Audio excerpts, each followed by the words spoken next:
할렐루야. 예, 반갑습니다. 하나님께서요, 이 세상 가운데 제정하신 그러한 두 개의 공동체가 있습니다.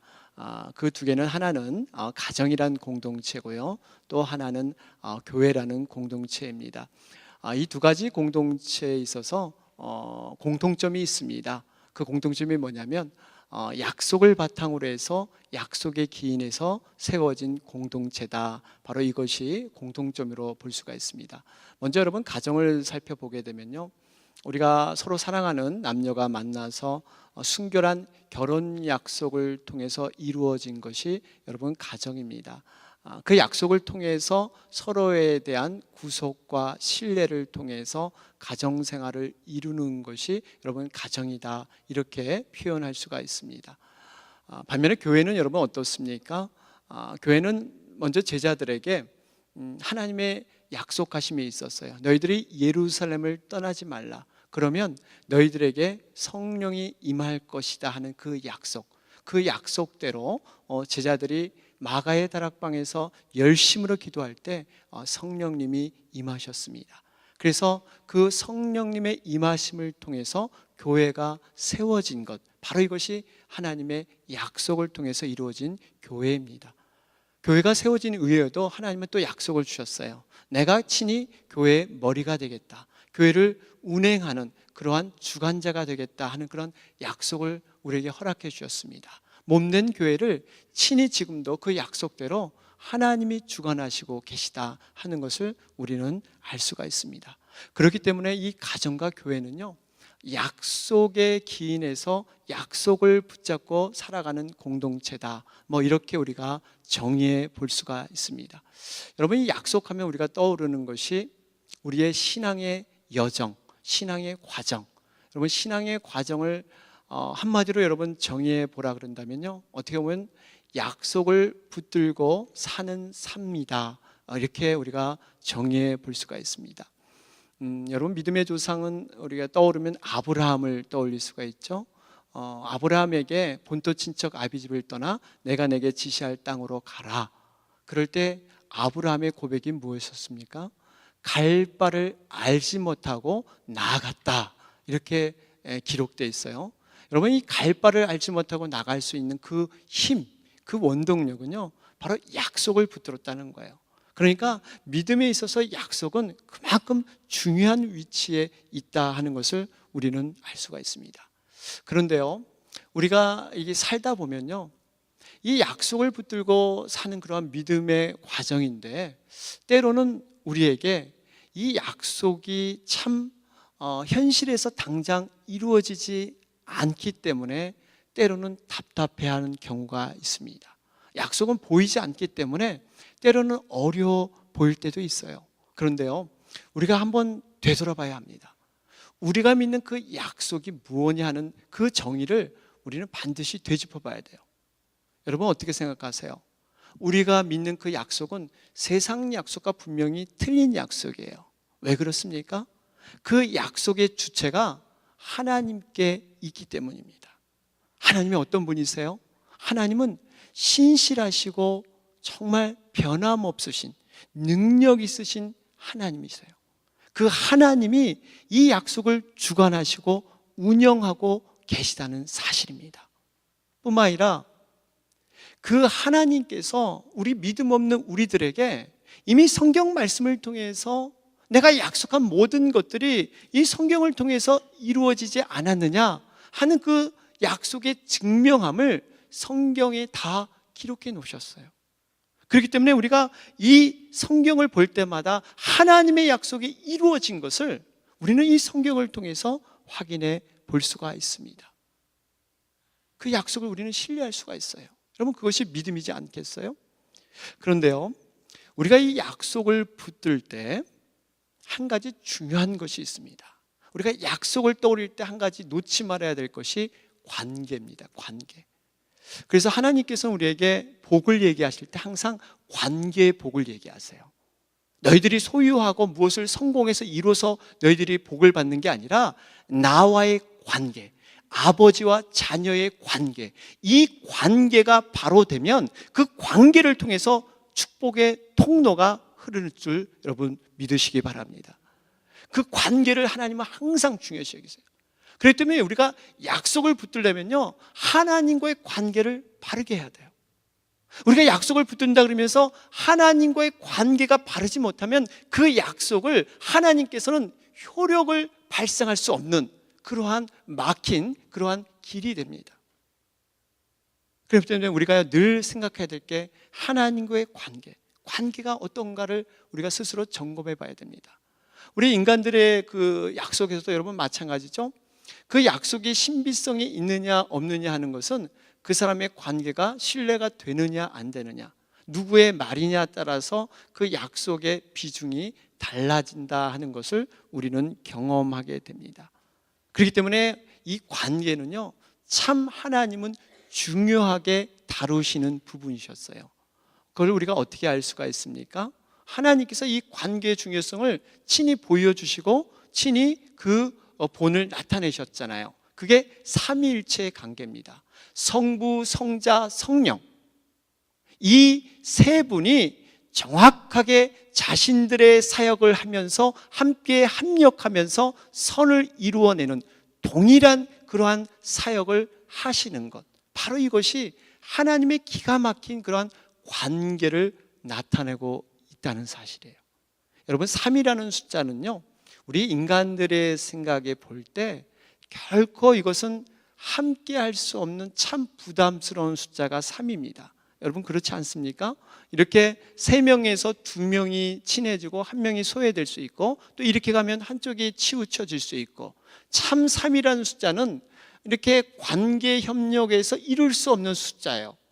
그런데 하나님께서 그 3을 통해서 완벽함을 보여주신 것은 너희들도 나를 통해서, 바로 하나님의 모습을 통해서 너희도 이렇게 관계의 아름다움을 형성할 수 있다 하는 것을 좋은 예로 우리에게 보여주고 계십니다. 뿐만 아니라 우리 그 하나님께서는 이 관계 형성의 중요성을 또 어디서 나타내셨냐면요, 아담을 만드실 때 또 하나님이 보여주셨죠. 아담을 만들어 보니까 독처하는 것이 보기 좋지 않더라. 하나님께서 독처하는 것이 별로 마음에 들지 않으셨어요. 그래서 바로 그의 돕는 배필자 하와를 허락해 주지 않습니까? 이것은 하나님께서 관계성 없이 우리가 독단적으로 살기를 원하지 않으신다는 거예요. 이 모습을 하나님은 원치 않습니다. 늘 하나님과의 아름다운 관계처럼 하나님과의 관계뿐만 아니라 이웃과의 관계가 하나님의 약속을 통해서 이루어지길 원하시는 것이 바로 하나님의 모습인 것입니다. 오늘 본문 말씀을 보면 우리가 잘 아는 선악과 범죄의 사건입니다. 우리가 이 범죄의 선악과의 사건을 보면서 놓치지 말아야 할 것이 관계성의 파괴입니다. 뱀으로 가장한 사단은요, 하나님의 절대적인 약속을 상대적인 약속으로 바꿔버립니다. 선악과를 먹으면 분명히 하나님께서 정령 죽으리라, 반드시 죽으리라 하는 그 약속의 말씀을 사단은요, 상대적으로 바꿔버려요. 죽을까 하노라, 죽을지 모른다. 이러한 그 상대적인 가치로 사단은 변질시켜버립니다. 그러면서 이 사단이 집중적으로 건드리는 것이 하나님과의 관계성의 문제입니다. 엄밀히 말하면 사실 선악과를 먹고 안 먹고 그것이 중요한 사실이 아니에요. 그 선악과의 그 열매를 먹음으로 말미암아 하나님과의 관계가 파괴되는 것, 바로 그것이 더 큰 문제였습니다. 사단은 이것을 어떻게 이용합니까? 교만을 이용하잖아요. 여자에게 네가 선악과를 먹으면 눈이 밝아져서 하나님처럼 될까봐 하나님께서 못 먹게 하는 거야, 이러한 교만함을 부추길 때 그 여자는 하나님에 대한 약속을 잊어버립니다. 그 약속을 잊어버린 순간 선악과를 먹게 되고 그 선악과를 먹음으로 말미암아 하나님과의 관계가 무너져 버리는 이런 어처구니 없는 결과가 낳게 된다는 사실이에요. 우리가 이 선악과 범죄의 사건을 통해서 관계의 회복성, 과연 어떻게 우리가 이 무너진 관계들 이 관계들을 회복할 수 있을까 하는 것들을 다시 한번 좀 이 말씀의 교훈을 통해서 받고자 합니다. 여러분, 가장 중요한 포인트가 뭘까요? 우리가 이 관계를 여러분 어떻게 회복을 할까요? 하나님과의 관계, 이웃과의 관계, 모든 관계를 회복하는 방법은 우리가 갖고 있는 이 사실의 관점들, 보고 느끼고 그냥 듣는 이 사실의 관점을 믿음의 관점으로 우리는 바꿔야 될 줄로 믿습니다. 믿음의 관점으로 우리가 변화되어야 된다는 사실이에요. 이 의미는 마치 율법을 버리고 복음을 선택하는 이치와 같습니다. 여러분, 율법이 뭡니까? 율법은 모든 상황과 모든 사실에 기인해서 율법을 들이대고 틀리느냐 맞느냐 하는 율법이 하나의 그런 잣대로 판단하는 것, 그걸 통해서 판단하고 정죄하는 기능이 율법의 기능입니다. 반면 복음은 무엇입니까? 복음은요, 죽은 자들에게도 기쁨의 소식을 전하는 것이 여러분 복음의 본질입니다. 지금은 비록 보잘것없고 실수투성이고 비록 엉망이고 연약하지만 믿음을 통해서 장래일을 참으로 확신시켜주고 인정하는 것, 여러분 이것이 복음의 능력이지 않겠습니까? 어떤 상담가가 이런 얘기를 하더라고요. 우리가 어떤 문제에 부딪히게 되면, 문제라는 것은 여러분 여러 가지 실타래가 꼬여서 되는 경우가 문제죠. 문제는 결코 한 가지 때문에 일어나지 않습니다. 여러 가지 복합적인 원인이 문제를 만들어내요. 그런데 그 모든 환경과 문제의 상황 속에서 해야 될 것은 원래의 원점으로 돌아가서 그 문제를 풀어나가는 것, 바로 이것이 문제 해결의 방법이다, 이렇게 조언을 합니다. 우리가 꼬인 실타래를 푸는 방법, 바로 어떻게 보면 선악과를 먹음으로 말미암아 우리에게 문제가 발생했기 때문에 그 선악과의 그 먹는 문제 이전으로 우리가 돌아갈 때 이러한 문제는 해결된다는 사실이에요. 바로 그 의미가 믿음의 관점으로 돌아가는 것입니다. 여러분, 선악과를 먹기 전에 우리가 어떠한 그러한 삶을 살았습니까? 하나님과 깊은 사랑과 신뢰의 관계였어요. 그런데 사단이 그 관계를 파괴하기 위해서 선악과를 먹게 하지 않습니까? 여러분, 선악과 나무라는 것은 우리가 원문을 보게 되면요, 지식을 알게 하는 나무다, 이렇게 설명되어 있어요. 그러니까 선악과가 뭐냐면 지식을 깨닫게 하는 거예요. 여러분, 지식이란 게 뭡니까?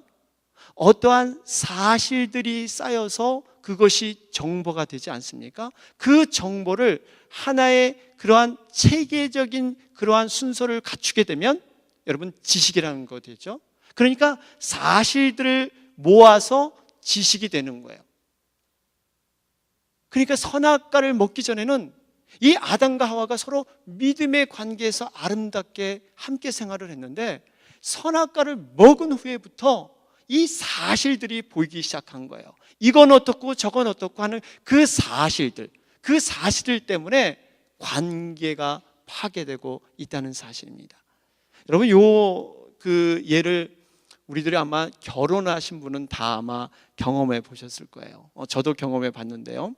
우리가 경험 전에는요, 서로 좋은 감정에서 연애를 하지 않습니까?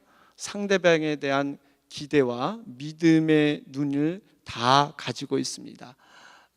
제 함께 사는 제 아내도 사실 이러한 경우가 있었어요. 저희는 교회에서 만났는데요. 일명 그래서 저희들은 CC 커플이라고 합니다. CC 커플은 캠퍼스 커플이 아니라 처치 커플. 예, 저희 믿거나 말거나 저희는 그냥 처치 커플이라고 이렇게 소개를 하는데요.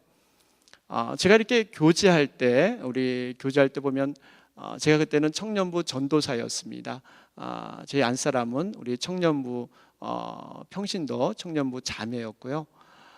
그래서 여러분, 전도사와 이 청년부 회원 간의 여러분 그 관계 아시죠? 보이지 않는 그러한 이렇게 존경이 있고 신뢰가 있습니다. 보이지 않는 텐션이 있어요.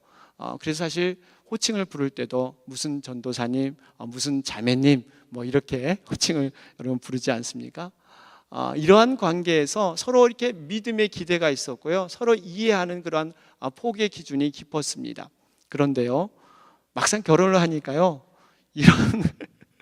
이런 관계가 조금씩 무너지기 시작하더라고요. 이렇게 그 예전에 믿음의 기대가 있었고 그러한 이해가 있었는데 사실의 관점만이 왜 이렇게 보이는지 모르겠어요. 팩트만이 보이는 거예요.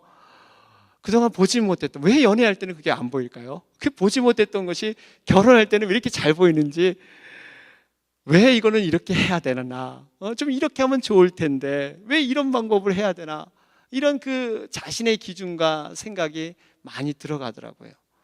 여러분도 아마 동의하시죠? 여러분 안 그러세요? 여러분 훌륭하십니다. 예. 또 여러분 자녀를 키우다 보면요, 이런 경험도 해봐요. 우리 교회도 어린 아이들이 참 많은데요, 그 어린애가 한참 그 아장아장 걷기 시작하고요, 한참 이쁜 짓 하잖아요. 이 재롱 부리기 시작할 때 제가 이런 생각을 했어요. 야, 부모로서 정말 평생 동안 내가 자식을 미워하지 않고 진정한 사랑을 가지고 내가 살 수 있지 않을까. 정말 이 부모가 이 애를 낳았는데 내 이 눈 속에 넣어도 안 아픈 이 자녀들 내가 이렇게 사랑하지 않을까 하는 생각을 가졌습니다. 그런데요, 그 믿음이 오래가지 못하더라고요. 여러분, 오래가지 못해요. 요즘 하나님께서 얼마나 많은 훈련을 시키시는데요, 이 사춘기를 지내니까요, 왜 이렇게 이 어떠한 사실이 이렇게 많이 보이는지 모르겠어요. 꼭 그렇게 하면 안 되는데, 꼭 이렇게 해줬으면 좋은데 아주 끝까지 그렇게 행동을 해요. 그래서 내가 참 하나님께서 야, 기도를 많이 하게 하시는구나, 정말 이 자녀들까지도 이 내 생각대로 키우지 못하구나 하는 것을 많이 요즘 깨우치게 됩니다. 우리가 이런 모습을 보면 참 이렇게 사실을 보고 판단하고 사실을 보고 어떠한 기준을 세워간다는 것이 얼마나 그 관계에서 힘들게 하는가 하는 것들을 저는 자녀를 통해서 또 가정을 통해서 깨닫게 되었습니다. 여러분, 우리가 이 믿음으로 산다는 것 참 하나님께서 원하시는 거예요. 의인은 오직 믿음으로 말미암아 살리라 그랬고요, 믿음 외에는 하나님을 기쁘시게 못한다 그랬습니다. 믿음이 그만큼 중요한데 믿음의 관점으로 하나님을 바라보고 이웃을 바라보는 것도 굉장히 중요합니다. 하나님께서 우리의 생각대로 모든 걸 이루어주지 않다 그래서 하나님 앞에 믿음의 관점이 없어진다면 하나님이 주시는 축복의 통로가 막아지는 거예요. 이웃과의 관계도 마찬가지입니다. 우리가 사실 들리는 어떠한 소리와 보이는 어떠한 그러한 이 사실만을 가지고 이것을 잘했다 잘못했다 따지게 되면요, 여러 가지 믿음의 관점이 다 무너져 버리고 말게 된다는 사실이에요. 사랑하는 여러분, 오늘 이 말씀을 통해서요, 우리가 다시 한번 선악과의 사건을 통해서 깨달아야 될 것은 사실의 관점에서 다시 한번 믿음의 관점으로 우리가 회복되는 여러분과 제가 되길 바랍니다. 그러면서요, 여러분, 믿음의 관점으로 가는데 이 걸림돌이 있습니다. 이 걸림돌이 여러분 뭐라고 생각하세요? 어떤 환경에서 오는 것일까요? 아니면 어떤 상대방이 변화되지 않는 모습 때문에 이 어려움이 있을까요? 사실 이 걸림돌은 이 외부에 있지 않습니다. 바로 우리 자신의 내 자신의 사실 이 걸림돌이 믿음의 관점으로 가는데 어려움이 있다 하는 것을 우리는 알 수가 있습니다. 제가 이 선악과 개념을 새롭게 깨닫게 된 계기가 있었습니다. 어떠한 그 책을 보고 깨닫게 됐는데요, 하룻밤에 보는 성경 이야기라는 책이 있습니다. 이 책은 미국에 사는 한인이시죠, 폴 임이라는 분이 지으셨는데요, 이분은 여기 유학 오셔서 위클리프 유니버시티 그 영문학 교수를 지내시고 미국 저술가 협회 회장을 역임하기도 하셨는데요, 한 2004년인가요? 그때 쓴 책입니다. 하룻밤에 보는 성경 이야기. 거기에 보면 선악과 열매에 대해서 자세하게 설명을 해놨는데 굉장히 동감이 가더라고요. 제가 한번 읽어드릴게요. 거기 보면 이렇게 기록되어 있어요. 선악과 열매를 먹게 된다는 것은 결국 사람이 자기의 행위에 의로움이나 악함을 이해하기 시작하는 것입니다. 이것은 에덴 동산에서 주어졌던 영원의 모든 평화가 종결되고 안식이 종결됨을 의미합니다. 그러므로 이 무서운 결과를 인정하고 이 나무 열매로부터 떠나 있는 것이 진정으로 살 길입니다. 여러분 동의하세요? 여기 보면요, 에덴 동산의 그 선악과를 먹음으로 말미암아 자기 행위의 의로움이나 악함을 이해하기 시작했다는 거예요.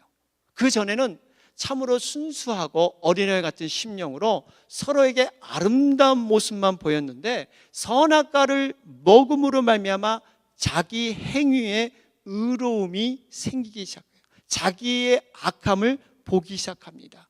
잘하는 개념이 생기기 시작해요. 그동안 하나님의 의지와 하나님의 의도에 따랐던 그 사람들이 잘하는 개념이 생기면서 판단하게 되고 정죄하게 되는 그러한 기준이 자기에게 들어섰다는 사실이에요.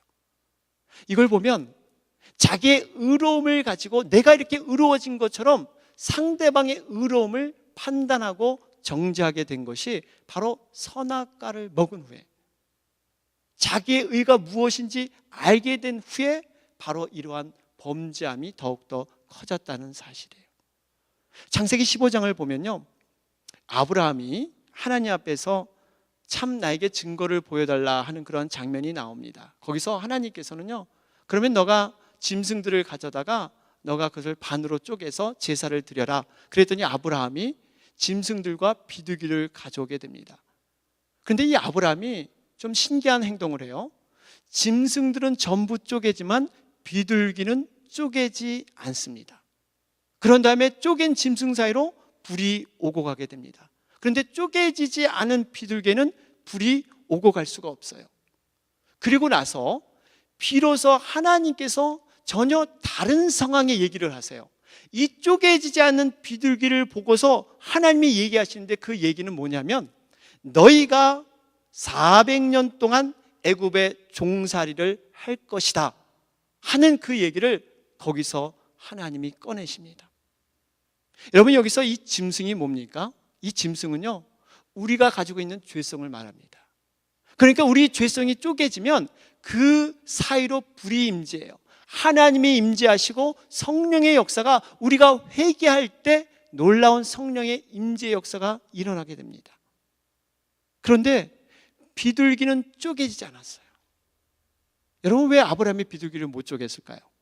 단순히 작아서, 작은 새기 때문에 쪼개지 못했을까요?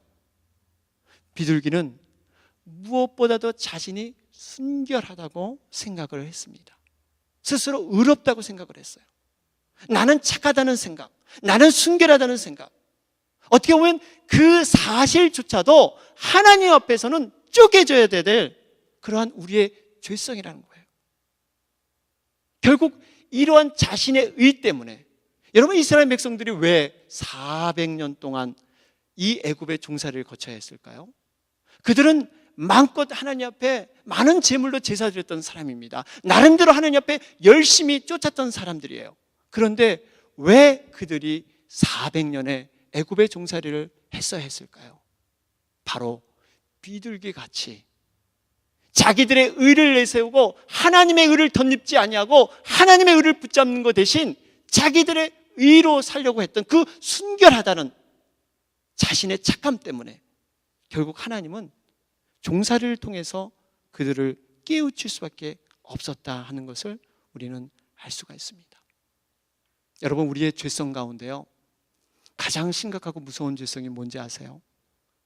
그것은 어떤 행위로 도적질하고 살인하고 간음하고 보이는 그런 행위로 하는 것이 아니라 하나님보다 더 크게 여기는 나의 의, 하나님으로 온전히 통치받고 하나님으로 다스림 받아야 됨에도 불구하고 나는 순수하다 생각하고 나의 의를 내세우는 것, 비둘기같이 자신이 최선이라고 생각하는 그 죄가 하나님은 가장 큰 죄로 여기신다는 사실입니다.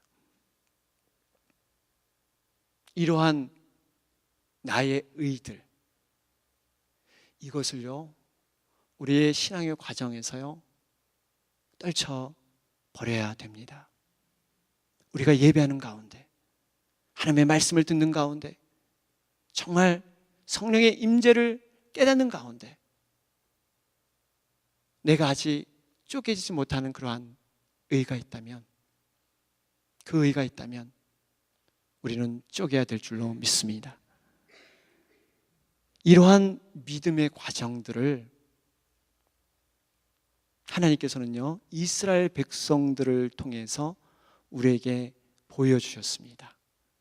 이스라엘 백성들의 삶을 자세히 우리가 묵상해 보면요, 하나님께서 우리의 인생을 인도하시는 그 과정을 우리는 찾아볼 수가 있어요. 이스라엘 백성들이 처음 살던 이 애굽 시대, 여러분, 이 애굽 시대는요, 사실만이 존재하는 그러한 시대였습니다. 이스라엘 백성들이 죄의 관용 속에 살면서 사실만을 갖고 살았어요. 그들이 당한 고통, 경험한 사실들, 왜 우리가 이렇게 고통당해야 돼? 왜 우리가 이렇게 배고픔을 당해야 돼? 이러한 사실, 하나님에 대한 믿음과 말씀은 거기에 역사하지 않고 어떠한 사실만이 존재해서 자기 힘으로 살려고 했던 시대가 바로 이 애굽 시대예요. 이 애굽에서 하나님의 일방적인 은혜로 출애굽하게 되죠. 그러면서 이제 광야 시대로 하나님이 인도하시는데, 하나님께서요, 이 광야 시대로 인도하신 하나님의 큰 뜻이 있었습니다. 광야 시대 가운데 하나님께서 율법을 하나님이 허락하셔요. 그 율법을 통해서 하나님의 의도하신 바가 있었어요. 그 의도하신 바가 뭐냐면, 하나님이 제시하는 그 율법을 통해서 너희들의 의를 마치 거울과 같이 비춰보고, 이때까지 너희들의 의로 살았던 모든 것들을 내려놓고 이제 하나님의 의를 덧입어라. 이것이 원래 광야 시대의 하나님의 의도하심이었어요. 그런데요, 그들은 그 율법을 제대로 이해하지 못했어요. 오히려 그 율법을 자기들의 의를 세우는 수단으로 그 율법을 삼아버립니다. 그래서 여러분 어떻게 되죠?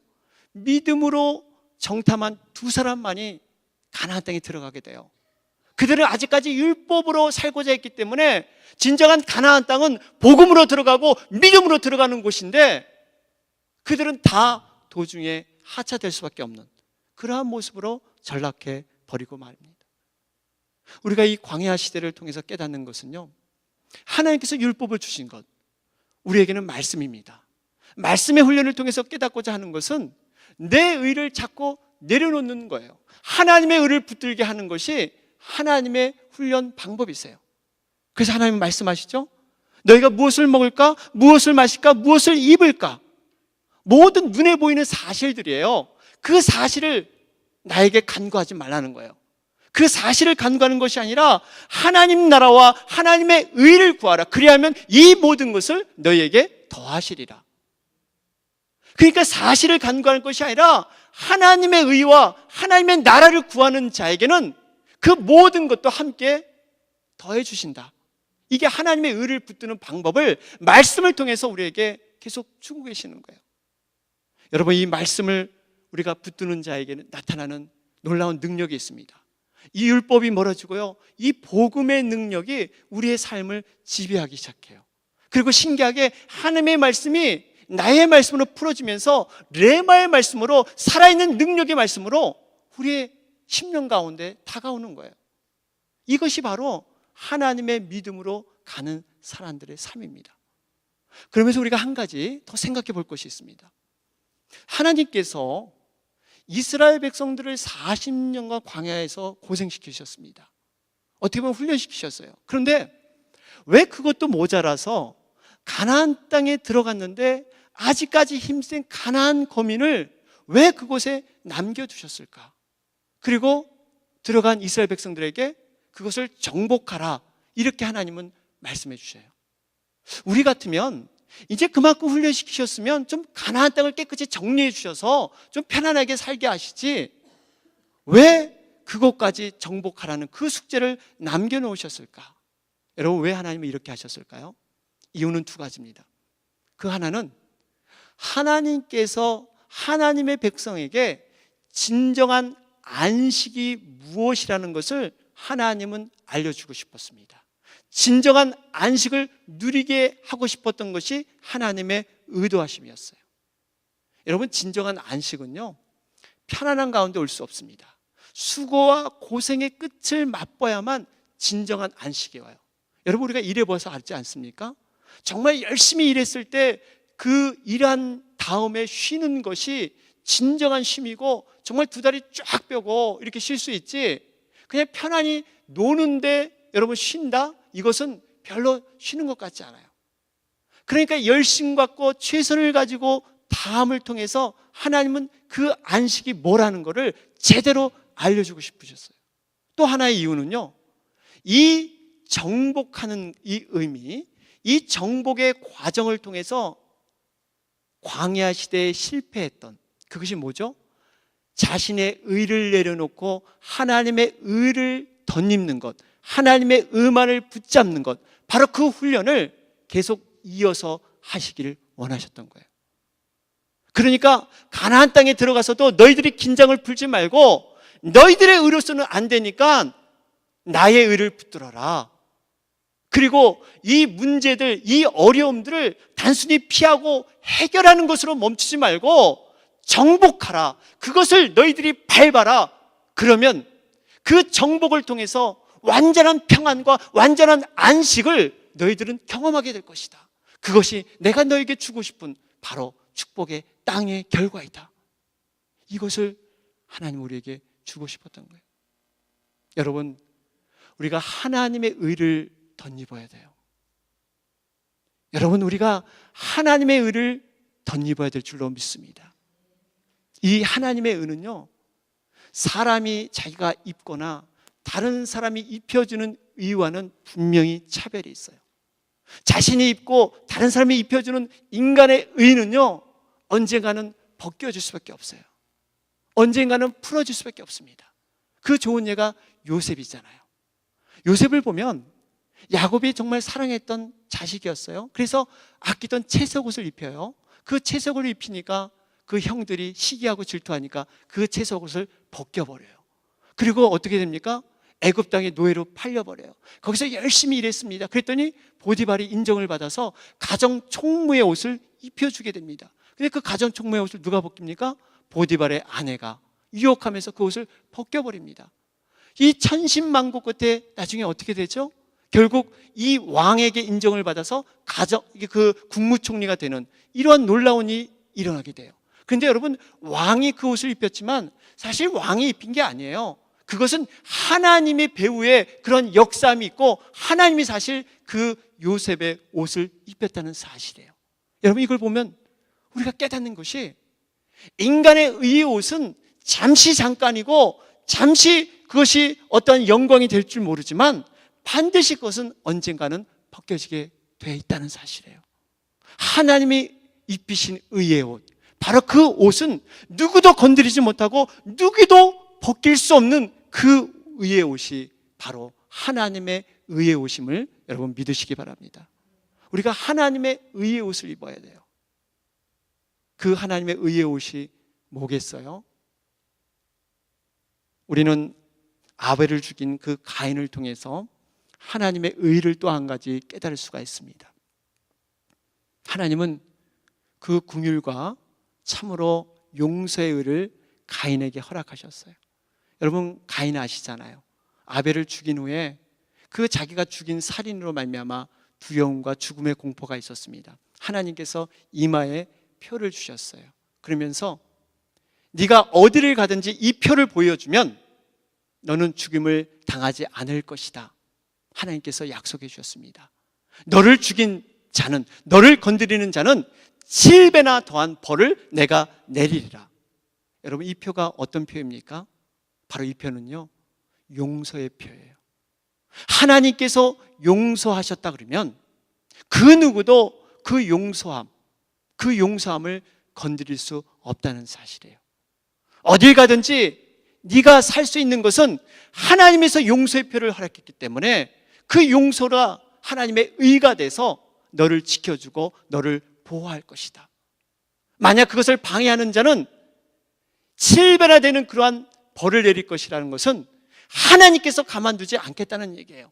하나님께서 간섭하시겠다는 그런 하나님의 결단이 그 속에 포함되어 있다는 사실입니다. 그렇습니다. 우리가 하나님의 의는요, 이렇게 중요하고 이렇게 막중한 것이에요. 우리가 왜 하나님의 의를 덧입지 못할까요? 나의 의를 포기하지 못하니까. 이 나의 의의 옷을 벗기만 하면 하나님의 옷을 입을 수 있는데, 우리가 이 하나님의 의가 믿음으로 확신이 되지 못하니까 덧입지 못하는 경우가 많이 있습니다. 이 하나님의 의는 사랑으로 마지막 정리가 됩니다. 예수님께서 제자들에게 마지막 하신 말씀이 있었습니다.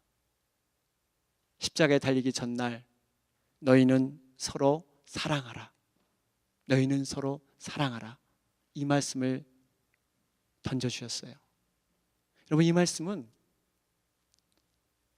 서로 사랑하라, 그냥 each other, 서로 너희들은 사랑하는 존재다, 그렇기 때문에 서로 사랑하라, 이런 단순한 의미가 아닙니다. 이 말의 의미 속에는요, 누구든지 순서 없이 먼저 사랑하라, 먼저 사랑의 손을 내밀어라, 굉장히 적극적인 그 사랑의 권유가 이 말씀 속에 들어있다는 사실입니다. 성령으로 하나 된 우리들은요, 누가 먼저고 나중에 관계없이 이 사랑을 할 수 있는, 손을 먼저 내밀 수 있는 이러한 사랑이 주님이 원하시는 사랑이다, 이렇게 말씀하고 있습니다.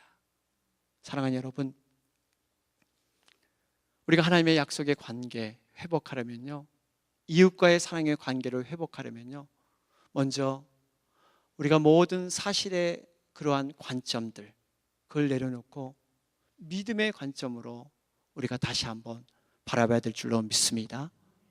뿐만 아니라 하나님의 의를 덧입는 것, 나의 의를 내려놓을 때 하나님의 온전한 의를 덧입게 되는데요, 그 의는 우리가 상상 못하는, 정말 하나님께서 놀랍게 역사하는 그러한 하나님의 의심을 여러분 믿으시기 바랍니다. 이러한 말씀을 우리가 기억하면서 함께 나아가는 여러분과 제가 되길 주님의 이름으로 축원합니다. 아멘.